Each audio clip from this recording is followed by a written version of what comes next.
दोस्तों मोबाइल की चार्जर खराब हो गया है, उस चार्जर से कोई भी मोबाइल चार्ज नहीं हो रहा है, तो उसको कैसे रिपेयर करना है आज के इस वीडियो में बताएंगे। तो चलिए दोस्तों बिना देर करते हुए इस वीडियो को शुरू करते हैं। तो सबसे पहले इस चार्जर को हम आपको चेक करके दिखाना चाहेंगे, उसके बाद में इस चार्जर को इसमें लगा लेते हैं। अब इसमें डाटा केवल लगाकर आपको चेक करके आपके सामने ही दिखा रहे हैं, उसके बाद इसको हम रिपेयर करना स्टार्ट करेंगे। तो जैसे यहाँ पे इस पिन को लगा रहे हैं ना, यहाँ पे देख सकते हो ये चार्ज नहीं हो रही बल्कि यहाँ पे मोबाइल ऑन है। इसको उलट पलट कर भी हम दिखा दे रहे हैं, इस चार्जर को हिला डुला कर भी दिखा दे रहे हैं, फिर भी ये मोबाइल चार्ज नहीं ले रहा है। डाटा केवल ठीक है, ये चार्जर में फॉल्ट है, हम पहले चेक कर चुके हैं। तो चलिए इस चार्जर को हम रिपेयरिंग करना यानी ठीक करना स्टार्ट करेंगे।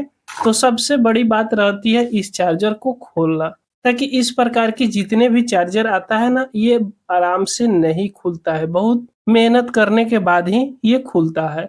तो इसको हम पहले खोल कर रखे, देखिएगा यहाँ से थोड़ा सा हम तोड़कर इसको खोले हैं। तो इसको आप खोलना जानते हैं तो बहुत अच्छी बात है, अगर खोलना नहीं जानते हैं तो कमेंट कीजिएगा। इस प्रकार की चार्जर कैसे खुलता है उस पर हम एक प्रॉपर वीडियो आपके लिए जरूर बना देंगे। तो चलिए यहाँ से हम खोल दे रहे हैं, खोलिएगा तो ये आगे निकल जाएगा। उसके बाद में इसमें का ये सर्किट है, इस सर्किट में क्या फॉल्ट है, तो सबसे पहले इसका फॉल्ट चेक करने का आसान तरीका हम आपको दिखा दे रहे हैं। तो कोई भी चार्जर हो या कोई भी सर्किट हो, तो सबसे पहले इसको फिजिकली देखिएगा। इसी तरह आपको चेक करना है, देख कर कि कोई कंपोनेंट खराब तो नहीं है, कोई कंपोनेंट जाला हुआ तो नहीं है।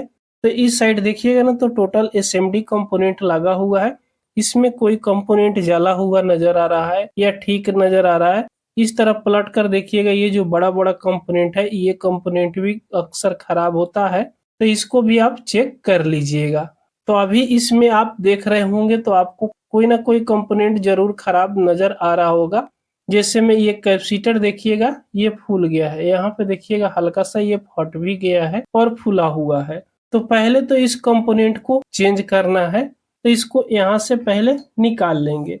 तो निकालने के लिए सोल्डिंग आयरन लीजिएगा और इस कंपोनेंट को आराम से यहाँ से इसको डिसोल्डिंग करके निकाल लीजिएगा, या सोल्डिंग आयरन को दोनों लेग पर हल्का हल्का थोड़ी देर के लिए रखिएगा ना, तो ये कैपेसिटर यहाँ से निकल जाएगा। कैपेसिटर निकल गया। अब आपको यहाँ पे सेम वैल्यू का कैपेसिटर लगा लीजिएगा। जैसे यहाँ पे इस कैपेसिटर का वैल्यू आप देख सकते हो 4.5 वोल्ट 10 यूएफ का कैपेसिटर है। अगर आपको सेम वैल्यू का कैपेसिटर नहीं मिल रहा है तो इसका वैल्यू थोड़ा बहुत ऊपर नीचे कर सकते हो। जैसे ये 450 वोल्ट का है तो 500 वोल्ट का भी कैपेसिटर मिले तो लगा सकते हो। अगर 500 वोल्ट का नहीं मिल रहा है तो थोड़ा कम भी कर सकते हो, 400 वोल्ट, लेकिन 400 से नीचे का आप कैपेसिटर नहीं लगाइएगा। उसके बाद ये 10 यूएफ का है तो 8 यूएफ मिल जाए तो भी लगा सकते हो। तो मेरे पास एक दूसरा कैपेसिटर है, ये भी हम पुराने सर्किट से निकाले है। सेम वैल्यू का कैपेसिटर मेरे पास नहीं था, ये 550 वोल्ट का है, तो ज्यादा थोड़ा चलेगा लेकिन कम नहीं चलेगा। इसका यूएफ देखे तो यहाँ पे देख सकते हो 5.6 माइक्रोफेरेड का कैपेसिटर है।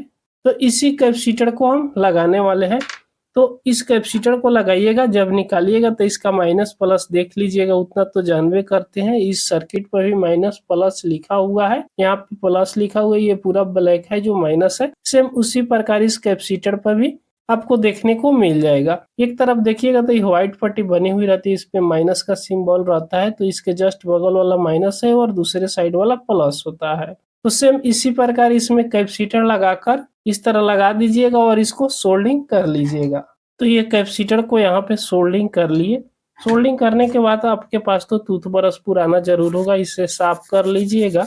और ध्यान रखिएगा कि जब सोल्डिंग कीजिएगा तो इधर उधर ये सटा हुआ नहीं होना चाहिए। उसके बाद में इसको डायरेक्ट अभी चेक नहीं करना है, यहाँ पे चेक कर लीजिएगा। ये फ्यूज लेवल रेजिस्टेंस होता है ये वाला, ये एमओवी भी आप चेक कर लीजिएगा। तो इसको चेक करने के लिए मल्टीमीटर लीजिएगा और यहाँ कंटिन्यूटी मोड पर इसको सेलेक्ट कर लीजिएगा। सेलेक्ट कर लेने के बाद में अब इस दोनों प्रोब को टच करके देखिएगा। अब इस कैपेसिटर जो लगाए है ना, कैपेसिटर की दोनों लेग पे, माइनस प्लस की लेग पे, इस दोनों प्रोब को टच करके देखिएगा। इस पे बीप की आवाज नहीं आनी चाहिए। जो अभी आप देख सकते हो इस पे बीप की आवाज नहीं आ रही है। इसको पलट कर भी देखिएगा तो थोड़ा वैल्यू मिलेगा, लेकिन बीप की आवाज नहीं मिलना चाहिए। यहाँ तक तो सर्किट बिल्कुल ठीक है, कोई भी बीप की आवाज नहीं है। उसके बाद इस डायोड को देखिएगा, ये रेक्टिफायर आईसी है। इस रेक्टिफायर आईसी के इस दूसरे साइड भी आप दोनों प्रोब को यहाँ पे टच करके देखिएगा, कोई भी यहाँ पे रीडिंग नहीं मिलना चाहिए। इस तरह टच करके आप जरूर देख लीजिएगा रीडिंग नहीं मिल रहा है। उसके बाद यहाँ पे एमओवी लगा हुआ है, तो इस एमओवी की दोनों लेग पे आप प्रोब को टच करके देखिएगा, तो देखिएगा कोई भी मल्टीमीटर में रीडिंग नहीं मिल रहा है, ना यहाँ पे बीप की आवाज आ रही है। इस प्रकार आप चेक कर लीजिएगा। तो यहाँ पे टच करके देख लिए, बीप की आवाज नहीं मिल रहा है। उसके बाद में ये फ्यूज लेवल रेजिस्टेंस है, तो इस रेजिस्टेंस की दोनों लेग पे भी आप इस तरह टच करके देखिएगा, इस पे बीप की आवाज मिलना चाहिए और कुछ वैल्यू भी शो कर सकता है। तो इसको भी उलट पलट के देखिएगा, बीप की आवाज आ रही है तो बहुत अच्छी बात है, इसमें फ्यूज लेवल रेजिस्टेंस खराब नहीं है। अधिकांश चार्जर में देखे होंगे आपने कि जब ये कैपेसिटर फूलता है या खराब होता है ना, तो ये रेजिस्टेंस भी साथ में खराब हो जाता है। तो ये रेजिस्टेंस अभी ठीक है, खराब नहीं हुआ है, इसका मतलब कि ये बिल्कुल ठीक है। उसके बाद और कंपोनेंट आप देख लीजिएगा, या कहीं डिसोल्डिंग हुआ है उसको भी आप देख सकते हो। तो ध्यान से देखिएगा, यहाँ पे आउटपुट में जो ये यूएसबी सॉकेट है ना, जो चार्जर वाला सॉकेट है, इसका यहाँ पे दोनों ज्वाइन जो है ना, यहाँ पे हल्का सा डिसोल्डिंग हो गया। अगर गौर से देखिएगा तो यहाँ पे हल्का सा डिसोल्डिंग आपको नजर आ रहा होगा। तो अगर इस प्रकार की प्रॉब्लम है तो ज्यादातर ये डिसोल्डिंग भी होता है, तो इसको भी आप सोल्डिंग कर दीजिएगा। अगर डिसोल्डिंग हुआ है तो यहाँ पे भी चलिए हम इसको भी सोल्डिंग कर लेते हैं। तो यहाँ पे दोनों लेग पे बढ़िया से सोल्डिंग हमने कर दिया, लेकिन सोल्डिंग कीजिएगा, ध्यान रखिएगा इधर उधर टच ना हो, और सोल्डिंग करके इसको बढ़िया से आप पहले क्लीन कर लीजिएगा, नहीं तो इसमें बहुत छोटा छोटा प्रिंट होता है, इधर उधर सटेगा तो फिर भी दिक्कत हो जाएगा। तो इसको सोल्डिंग कर लिए। इसमें और कंपोनेंट आप पहले देख लीजिए, कोई और कंपोनेंट तो खराब तो नहीं है। तो ऐसे तो देखने से नहीं लग रहा है कि कोई और कंपोनेंट खराब होगा। अब चलिए इसको चेक करते हैं।